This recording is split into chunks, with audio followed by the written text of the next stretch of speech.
Patrick. Thanks, man.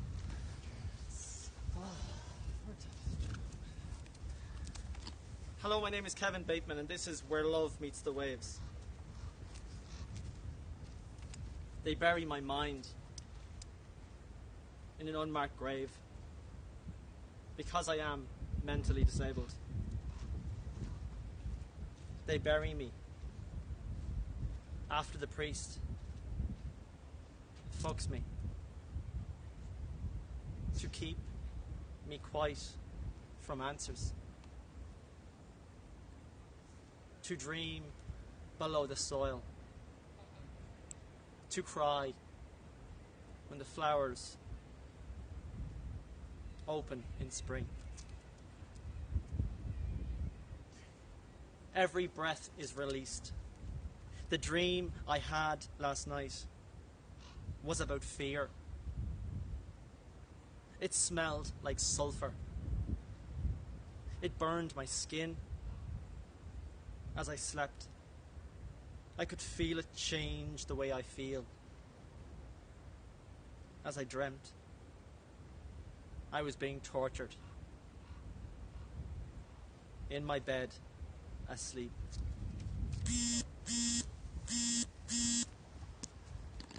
And Casey? Oh, you're changing the order. Yeah, just in case I'm breaking out a little bit. sorry. Okay. It's working. Sorry. And I give you Anne Casey. Here is Seagull Dreaming. Lean with me into the wings of the wind and we'll fly off the edge of the world, adrift far above the waves, throbbing with the thunder of 100 hooves, stirring softly held secrets from the silver sands, siren song floating on the breeze, seasoned with the tang of 1,000 tears. Way up high we can glide, aloof and untouchable, sailing through the sky, slip into the light, gilded with its endless possibilities. This poem is called Between Ebb and Flow. Mist rolls off moss-green hills where wind-wild ponies thunder, manes flying as they chase their seaward brothers, locked in eternal contest on this deserted grey mile. Past the little stone churchyard, long-forgotten graves spilling stones onto the sodden bog, a soft snore from behind, my two angels sleeping, 13,000 miles from all they have ever known, running our own race, to make the best of spaces like this. A rainbow rises on the horizon and I recognize her, come from my mother, locked in her own immortal struggle. The sister returned, so I know it won't be long now, and I cry a little at the unbearable beauty of these diastoles when we are all suspended here in a heartbeat between heaven and earth.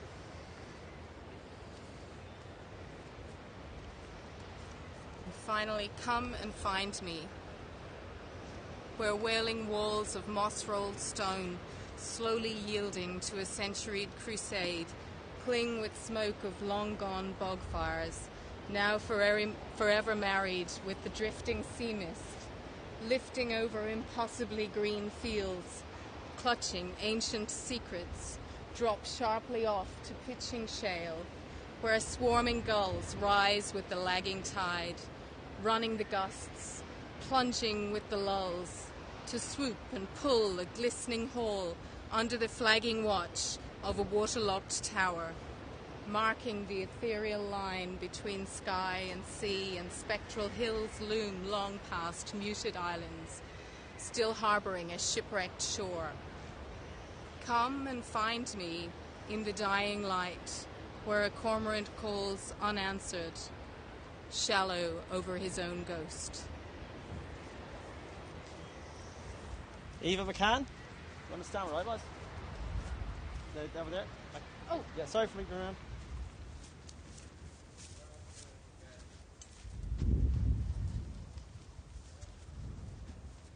And I give you Aoibheann McCann.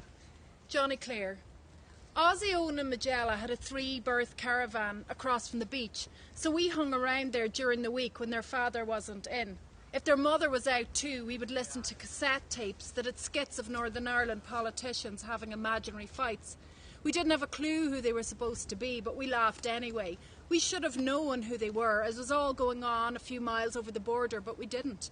Their names were an afterthought on the news reports coming from Northern Ireland channels, headlined with anonymous body counts divided into 3 sections: soldiers, unionists and Republicans. I can see the newsreader, more hairspray than hair against a cream background, a face too old for her age. Every year, to escape the troubles, they came to us, the summer refugees in caravans of privileged few in summer houses. One of the summer homes had a tin roof, but it caused less offence to our parents than the caravans. We enjoyed the novelty of the summer months, but in the winter we'd break into their caravans and wreck them for something to do. We were all on the edge of the crumbling unmarked car park, glaring at day trippers and listening to Metallica's Master of Puppets on a portable stereo when Johnny turned up again. When the sun shone high, we sat at the edge of the sand dunes, nestled into the grooves, with our back to the sea, the marram grass scratching our faces. "Nice stereo, Hi," he said. It was a black and red Philips that needed clunky batteries that cost a fortune and didn't last long. The batteries were running out and warping the sound, but I'd no money to buy more. Summer jobs were limited to the cafe and reserved for older girls. "Are yous going swimming or something?" he asked, looking at our towels. "Aye, well, jumping off the side there." "Are you up for it?" I asked. "Nah, I can't swim, but I'll come with yous." No one raised any objection as Johnny and I walked behind the rest. We got past the beach and we bombed off the edge of the rock formations that jutted out into the sea around the side of the beach, while Johnny sat in his navy shell suit by the side of the rocks, squatting, his coffee-coloured arms wrapped around his legs. I climbed to higher heights than usual in a bid to show myself off.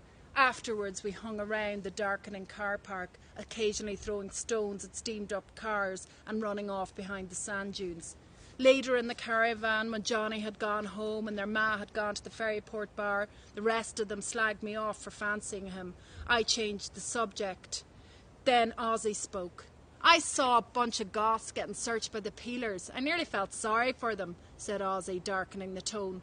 We nodded grimly, pretending to understand what it was like, when the closest we had come to the troubles was when a few years before the Gardaí had searched our houses looking for kidnapped businessman Don Tidy. I was only a kid, lying in bed when they called. They looked in the large built-in wardrobe but only found dust and old carpet ends.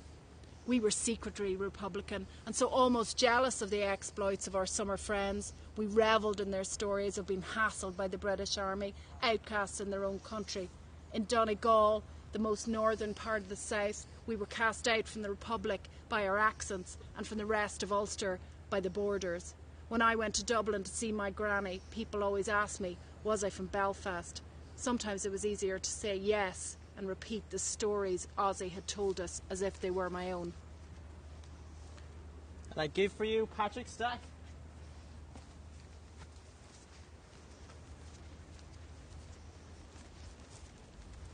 Standing there.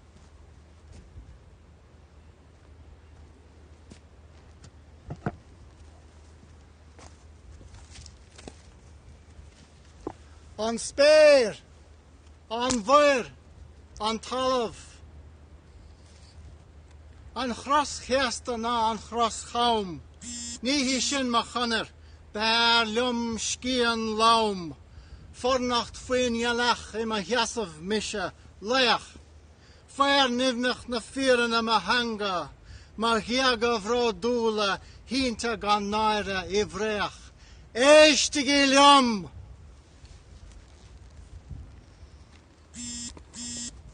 Finding Kate. Small-breasted beauty in a printed dress, lithe-limbed, intelligent, elegant, fair.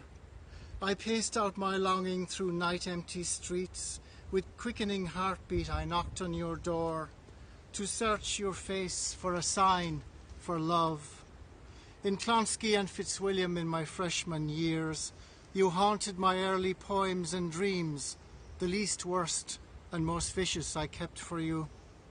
I swapped my Gaelic script for your Tristram Shandy. You altered your own hand to my Unseal Gaelach. One dance, 3 dry kisses, and a chaste embrace were all that you gave in the physical stakes. You stood me up at the Trinity Ball. Naive and innocent, I waited till 4. By the campanile, I waited forlorn. I knew then in my heart I was not for you. Though decades have buried what the years forgot, your face has dimmed and your voice is lost. I always expected that we'd meet again, but now you are dead, 9 long years dead.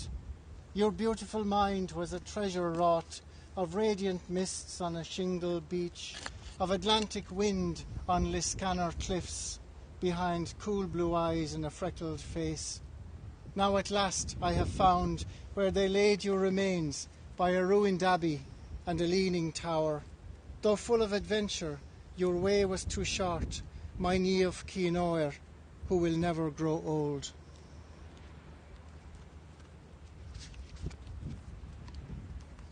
And this one is called Oh My Dark Rosaleen, after James Clarence Mangan. Oh my dark Rosaleen, neither shy nor obscene, the priests long since have ceased to sail the deep. The ocean is no longer green. The golden ones who fought to win your freedom from the imperious, rapacious, scornful invader bore sons, grandsons, great-grandsons who've betrayed you down the long years of servile impotence. And I give you Órfhlaith Foyle. Want to come over here?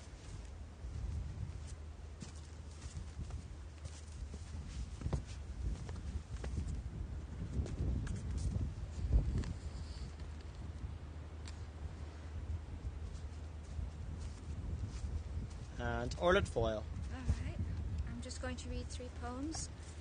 The first one in memory of Cuchulainn and Mal the Witch, if their love was requited, and it's called Damn Them. Damn the purists and their love of rightness, their pure fear of love.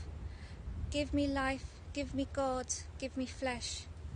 Damn pristine eliteness of manner, cool, well-toned voices, cautious and serene. Damn manufactured spirits of beauty, of careful love, of controlled lives. Give me wide, wild spirits. Give me terrible, tumbling passion. Give me love that rips my soul open to you. Give me the lust of your eyes that slams against my body. Give me your wetness, your skin. I damn their hateful saintliness, their rules of normality. They watch us with snake-like caution. We love you and I, and damn them. My next poem is based on a photograph I saw of the wars in Europe in the mid-90s. A woman was holding the skull of her brother in her hand. That was all that was left. It was dug up. Photograph of her brother's skull. They give you to me a numbered skull from a high shelf, and in my hand you are a strange brute thing, a thing I hardly see, my brother. The clean, smooth bone of you, the whole of you, is no longer with me. In this room of discovered skulls, I have lost my memories, and the photographer fixes your dead stare for his lens. In this room of skulls, your face is lost, my brother, and I grip hard to what is left. And my last poem is dedicated to Samuel Beckett. I never met him, but this is a poem I wrote as if I had met him once. It's called I Saw Beckett the Other Day. I saw Beckett the other day in the doorway of that cafe where you took his photograph. You know the one, when he looked up at the lens and realised how he could haunt us all. Hey, Beckett, I said, rejoicing in my discovery of him, his hand on the door, his eyes skimming over the interior image of cigarette smoke and coffee. I stood beside him. He rubbed his face so he might recognise me. I smiled and said even I didn't know what was happening these days. Even I could not stop the end. He nodded, coughed, and looked sly. His teeth were yellow over the pink rim of his lips. He mentioned the photograph. He said his face had collected worms under the skin as if ready for death, and he smiled to show them dance spasmodic with age spots and veins. Someone entered the cafe, someone left. Beckett touched the hair above my ear. I stood on tiptoe so he could whisper down. He said nothing. It was just a kiss with the cold wind at our feet and the smoke and egg-friendly air released in draughts between the opening and closing of the cafe door, which he stepped through to find his table and entered some other world under greasy lights coupled with table shine and coffee cups.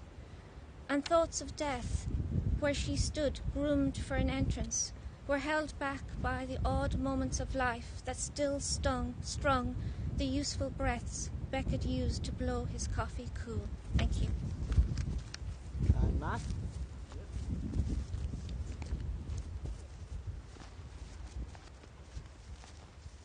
You come over here? Sorry, mate.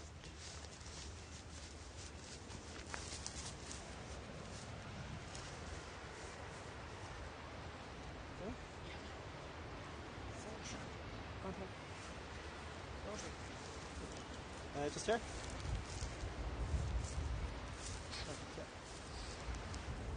And Matt Mooney. Inish man, I will go where my heart is lighter. I will go soon for centuries of passing time. I'll walk on smooth limestone slabs, circumventing grikes and clents, where goats might hide in hollows of weathered rock that broke away from the Isle of Aoibheann and the Burn aeons ago. This oasis off the coast, Elan, Allin of our Gaelic speakers, for tyrants' chains never rattled there. They held on to the wealth they had. I will easily go by criss-cross roads and stop to marvel at a rock pool, dipping my cares in its crystal soul. Or lean upon a wall for a long look at primroses that have now turned a little green field to yellow gold. Further on, some sheep and lambs, an upturned boat with lobster pots, a man spading in his spring garden. I'll go back soon to the middle isle, and between two shores I'll watch for each sunrise and the setting sun. And I will own the moon above me when it's full again over Inishman.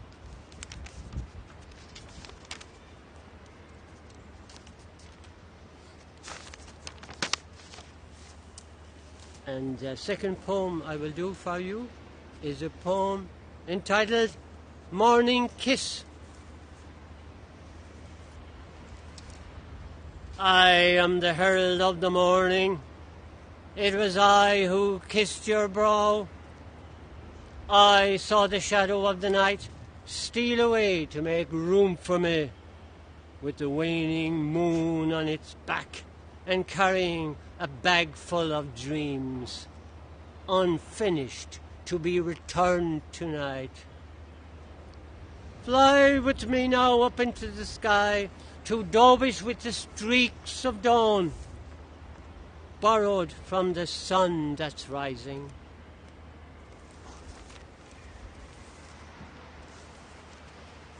Connor's famous pub. Seated easy on a sugon is the gentle Michael Russell, and he's playing on the whistle his own sweet tune on Páistinn Fionn. See the burn, sort of moon face, with its rocks and alpine flowers. take the road that leads to Powell-na-Brone, Dolman land of hidden rivers, hollow caves and limestone hillsides. You're as lovely as a lady whose floral skirt is flouncing her flamenco to the sea. Thank you. And we're all going to get up and bow. So we're all going to get up here, one at a time. So Aoibheann McCann, because you're the closest. I'm going to die up here. Patrick Stack.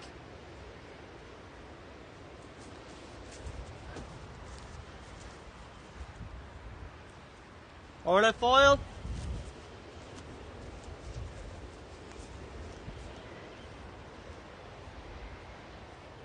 Then on here, I'm down here.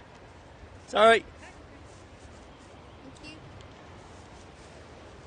you. Matt Mooney.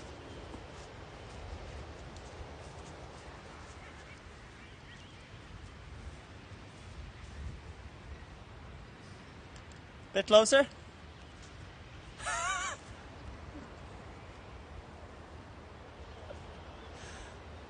And Casey, over here somewhere. Here.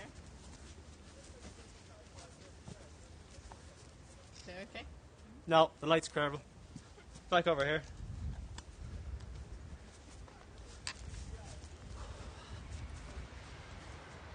It's grand. Yeah. Yeah. Perfect. Go for it. And when someone hold this, follow me. That's everybody, isn't it? Siobhan, you grab the camera. And we're all going to stand in somewhere where there's light. So you kind of just rest your shoulder like that. Oh, yeah. Yeah. And then we're all going to stand over here.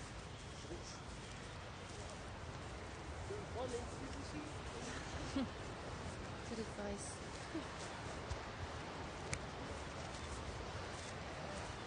How's the light? It's fine, it's good, yep. Good? Yep.